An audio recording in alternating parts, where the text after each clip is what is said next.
ಗ್ರಂಥ 9ನೇ ಅಧ್ಯಾಯದಲ್ಲಿ 23ನೇ ವಚನದಲ್ಲಿ ಯೆಹೋವನು ಹೀಗನ್ನುತ್ತಾನೆ, ಜ್ಞಾನಿಯು ತನ್ನ ಜ್ಞಾನಕ್ಕೆ, ಪರಾಕ್ರಮಿಯು ತನ್ನ ಪರಾಕ್ರಮಕ್ಕೆ, ಐಶ್ವರ್ಯವಂತನು ತನ್ನ ಐಶ್ವರ್ಯಕ್ಕೆ ಎಚ್ಚಳ ಪಡದಿರಲಿ.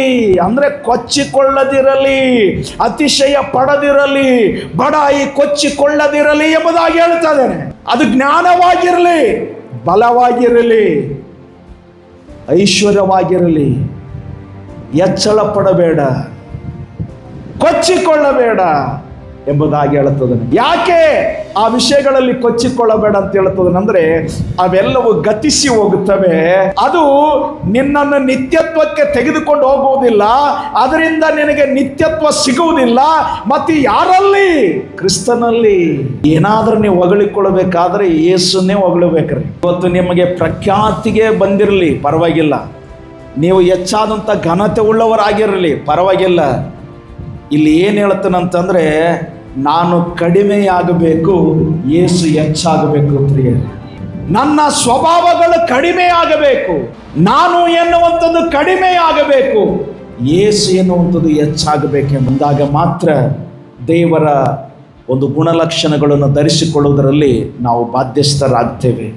ಇಲ್ಲಿ ಹೆಚ್ಚಳ ಪಡುವವನು ಇನ್ನೊಂದು ಕಡೆ ಹೇಳ್ತಾನೆ, ಕರ್ತನನ್ನು ಅರಿತಿರುವುದರಲ್ಲಿ ಹೆಚ್ಚಳ ಪಡಬೇಕಂತಾರೆ. ಯಾವುದರಲ್ಲಿ ರೀ?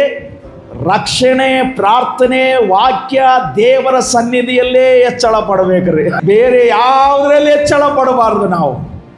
ಯಾಕೆ? ಆ ವಿಷಯದಲ್ಲಿ ಕೊಚ್ಚಿಕೊಳ್ಳುವುದಾದರೆ ಅದಕ್ಕಾಗಿ ನಾನು ಪಟ್ಟಿದ್ದು ಪ್ರಯಾಸ, ಅದಕ್ಕಾಗಿ ನಾನು ಮಾಡಿದ ತ್ಯಾಗ ಏನೂ ಇಲ್ಲ.